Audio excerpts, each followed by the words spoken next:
किंजल बहुत ही बेशर्म और ओपन माइंडेड लड़की थी, लेकिन उसका ये स्वभाव उसकी भाभी कोमल को बिल्कुल भी पसंद नहीं था। कोमल खुद बड़ी ही सिंपल और संस्कारी लड़की थी। वो नई नई शादी करके अपने ससुराल आती है। कोमल जितनी सिंपल थी, उसकी ननद उतनी ही मॉडर्न थी। कोमल की नई नई शादी हुई थी, लेकिन कुछ दिनों में ही उसे अपनी ननद के रंग ढंग समझ आ गए थे। ऐसे ही एक रोज शाम के समय जब कोमल तुलसी में दिया रखने आंगन में जाती है तो देखती है कि उसकी ननद किंजल शॉर्ट ड्रेस पहने हुए एक लड़के की बाइक से उतरते हुए उसे गले लगा रही है। Bye Rahul and thanks for the lift. अपनी ननद का ये व्यवहार कोमल को अच्छा नहीं लगता। वो उसे उस वक्त तो कुछ नहीं कहती और चुपचाप अंदर आ जाती है।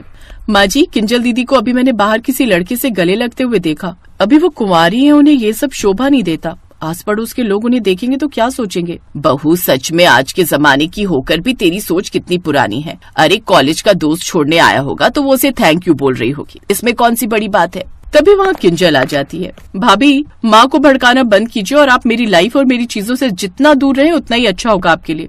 अभी कुछ समय पहले ही आई हैं, लेकिन आप शायद जानती नहीं कि मैं अपनी लाइफ अपने हिसाब से जीती हूँ, तो मेरे मामले से दूर ही रहना, समझी। ये कहकर किंजल वहाँ से चली जाती है। किंजल और कोमल दोनों एक दूसरे से बिल्कुल अलग थी, इसलिए अब उन दोनों में बनती भी बहुत कम थी। किंजल रोज कॉलेज से बड़ी देर से आती और जब आती तो हर बार कोई न कोई नया लड़का उसको ड्रॉप करने आता। उफ, ना जाने माँ जी को अपनी बेटी की जरा भी फिक्र क्यों नहीं है। माना कि आज के जमाने में मॉडर्न होना जरूरी है, लेकिन इतना भी नहीं कि सब कुछ देखते हुए भी आंखें ही बंद कर लो। माँ जी तो कुछ समझेंगी नहीं। शाम को अजीत जी से इस बारे में बात करती हूँ।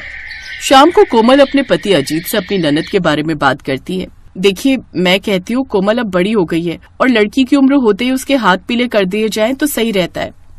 हाथ पीले? ओह गॉड कोमल, अभी वो बच्ची है, उसकी ग्रेजुएशन भी पूरी नहीं हुई। अभी कॉलेज की पढ़ाई पूरी होने दो, फिर आराम से ढूंढेंगे उसके लिए कोई अच्छा लड़का। तब तक ढूंढने लायक छोड़ेगी तभी तो ढूंढोगे ना। उसके रंग ढंग देखकर तो मुझे लगता है कि वो खुद किसी दिन शादी करके ना आ जाए। ऐसे कुछ दिन बीत जाते हैं। एक रोज, क्या बात है, बहुत गर्मा गर्म आलू के पराठे और वो भी बूंदी रायते के साथ। वाह वाह, मजा आ गया। हाँ बहू, बड़ा मजा आ गया। मजी, ननद जी कहाँ है? अपने कमरे में सो रही होगी। आज संडे है तो आराम से उठेगी, लेकिन 9 बज गए। जा उठा दे उसे अब। अपनी सास की बात मानकर कोमल अपनी ननद को उसके कमरे में बुलाने जाती है कि तभी उसे किसी के गुनगुनाने की आवाज आती है। तो तुम मुझसे कौन सा बच जाओगे गौरव? ऐसा रंग लगाऊंगी कि तुम भी मुझसे बच नहीं पाओगे। अच्छा, वो तो होली वाले दिन ही पता चलेगा कि कौन किसको कैसे रंग लगाता है। तभी कोमल बाहर बालकनी में पहुंच जाती है। ओ गॉड, फिर आ गई कबाब में हड्डी। इतनी नजर तो मेरी माँ नहीं रखती जितनी ये रखती है। जीना मुश्किल कर दिया इन्होंने तो। क्या हुआ ननद जी, कुछ कहा क्या तुमने? नहीं, कुछ नहीं कहा। कहिए, आप क्यों आई हैं यहाँ? चलिए, नाश्ता लग गया है। वैसे आप सुबह सुबह बालकनी में क्या कर रही थी? योगा करने आई थी। आपसे मतलब?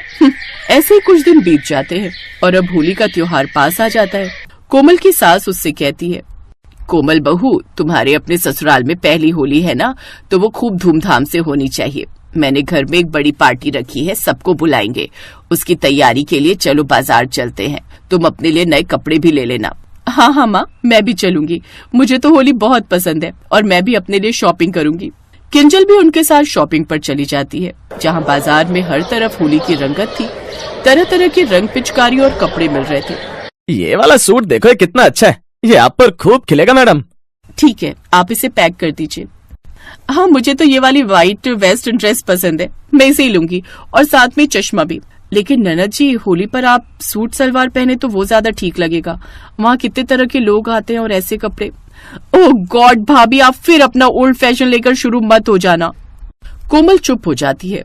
कुछ देर बाद वो सब शॉपिंग कर वापस घर आ जाते हैं। ऐसे ही होली का दिन आ जाता है। कोमल सुबह जल्दी उठकर होली की तैयारी कर लेती है, तो वहीं किंजल भी शॉर्ट ड्रेस पहनकर तैयार हो जाती है। आज लग रही हूँ मैं एकदम पटाखा। आज तो सब मुझे देखते ही रह जाएंगे। कोमल भी अपने पति के पास जाकर उसे रंग लगाती है। ये लीजिए जी, हैप्पी होली। तुम्हें भी यहाँ की पहली होली मुबारक हो। चलो अब जल्दी से चलते हैं, सब मेहमान आते ही होंगे। उनके घर में मेहमान आने शुरू हो जाते हैं, जिसमें किंजल के दोस्त और पड़ोस का गौरव भी रंग लगाकर वहाँ पहुँच जाता है और किंजल के चेहरे पर रंग लगाता है। Happy Holi baby. Happy Holi YouTube. चलो अब साथ में डीजे पर डांस करते हैं। कोमल लगातार अपनी ननद पर नजर रखे हुए थी क्योंकि उसे गौरव और उसके दोस्तों के इरादे ठीक नहीं लग रहे थे। सब पार्टी में व्यस्त हो जाते हैं और इस मौके का फायदा उठाते हुए गौरव और उसके दोस्त किंजल को भांग पिला देते हैं और फिर बेहोशी की हालत में उसे कमरे में ले जाते हैं। अब आज हम तुझे बताएंगे रंग कैसे लगाते हैं। वो किंजल के पास जाने ही लगता है कि तभी कोमल वहाँ आ जाती है और वो उसे जोरदार थप्पड़ मारती है। मेरी ननद की बेहोशी का फायदा उठाओगे? अभी बताती हूँ मैं तुम्हें होली कैसे खेलते हैं। आज मैं तुम्हारे साथ लठमार होली खेलूंगी। कोमल उन सबको डंडों से मारते हुए बाहर ले जाती है और सारी बात सबको बताती है। सब उन सबकी खूब पिटाई करते हैं। कुछ देर बाद किंजल होश में आती है। जब उसे सारी बात पता चलती है तो उसे अपनी भाभी पर गर्व होता है और वो उससे माफी मांगती है और उसके गले लग जाती है। अब वो अपनी सारी बेशर्मी भी छोड़ देती है और कुछ देर बाद फिर किंजल सूट पहनकर आती है और सबके साथ खुशी खुशी होली का त्योहार मनाती है।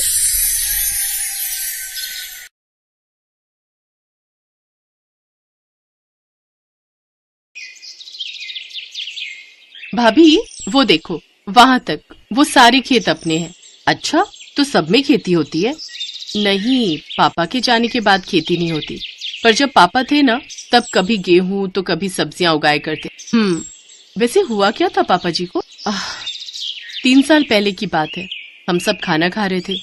मैंने पापा को खाने के लिए आवाज लगाई पर वो नहीं आए और जब मैं उनके कमरे में गई तो वो उल्टे पड़े थे।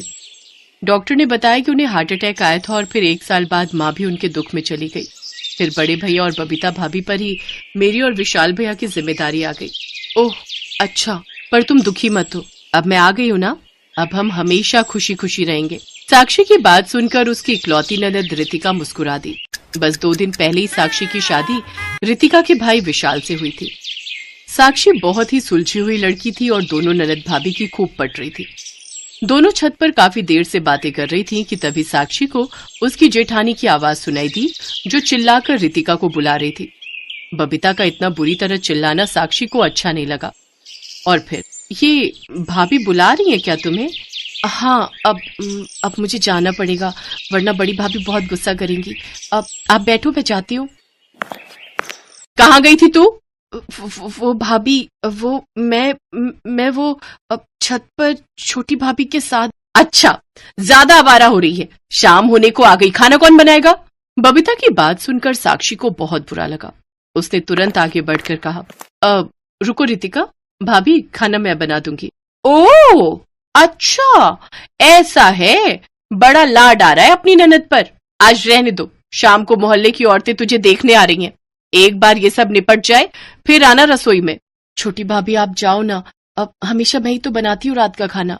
हाँ तो एहसान करती है क्या? चल जा चुपचाप रसोई में और जाकर दूध उबाल देना सबसे पहले। रितिका डरी सहमी सी रसोई में चली गई और साक्षी गुस्से से लाल होकर अपने कमरे में चली गई। उसे अपनी जेठानी पर बहुत गुस्सा आ रहा था।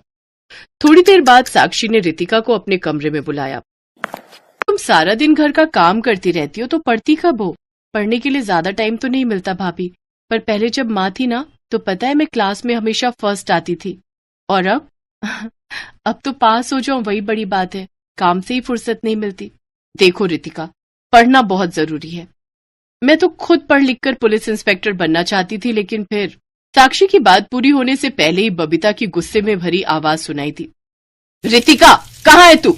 ठहर जा, आज तेरी खैर नहीं। अरे कमबख्त, कहाँ मर गई? क्या हुआ भाभी, इतने गुस्से में क्यों है? मुझे नहीं पता, पर मुझे बहुत डर लग रहा है भाभी, लगता है जरूर मुझसे कोई गड़बड़ हुई है। जैसे ही रितिका बाहर आई तो उसने देखा कि रसोई में दूध उबलकर फैल चुका था जो रितिका ने ही उबालने के लिए रखा था, लेकिन साक्षी से बात करते करते वो दूध के बारे में भूल गई थी। गुस्साई बबीता ने रितिका के गाल पर एक जोरदार तमाचा जड़ दिया, जिसके बाद रितिका जोर जोर से रोने लगी। ये सब देखकर साक्षी उसकी तरफ दौड़ी और उसे गले से लगाकर चुप कराने की कोशिश करने लगी और फिर उसने गुस्से से बबीता से कहा, ये क्या कर रही हो भाभी? बच्ची है वो और आपकी ननद है, तो क्या मेरे सिर पर नाचेगी? ले जा इसे मेरे सामने से, वरना आज हाथ पैर तोड़ दूंगी इसके। सारा दूध बर्बाद कर दिया कमबख्त मारी ने। बहुत देर तक रितिका रोती रही और साक्षी उससे लाड जताती रही। उसने बड़े प्यार से रितिका के लिए खाने की थाली लगाई और फिर अपने हाथों से रितिका को खाना खिलाया। इससे रितिका को बहुत अच्छा लगा और फिर अगले दिन, साक्षी, ओ साक्षी। हाँ भाभी, क्या हुआ? रितिका तुम्हारे कमरे में है क्या? नहीं तो, वो स्कूल से नहीं आई क्या अभी तक? नहीं, अभी तक नहीं आई, कामचोर कहीं की। भाभी कल आपने उसे चाटा मारा था, कहीं वो कुछ कर न बैठी हो। आप जल्दी मेरे साथ स्कूल चलो। बबीता और साक्षी तुरंत रितिका के स्कूल पहुंचे तो पता चला कि वो तो उस दिन स्कूल आई ही नहीं थी। लगता है वो आपकी मार की वजह से कहीं चली गई है। मेरी मार की वजह से नहीं, जरूर वो किसी के साथ भाग गई होगी। कैसी बात कर रही हो भाभी, अभी वो बच्ची है। कोई बच्ची बच्ची नहीं है, वो किसी के साथ चक्कर रहा होगा सो भाग गई उसके साथ। वैसे ठीक ही हुआ, कौन शादी वादी करता उसकी, फालतू का खर्चा। सुन, सबको यही बोलना कि वो किसी के साथ भाग गई, समझी ना? इससे ज्यादा मुंह चलाने की जरूरत नहीं है। बबीता की बातें सुनकर साक्षी हैरान थी, मगर वो करती भी क्या।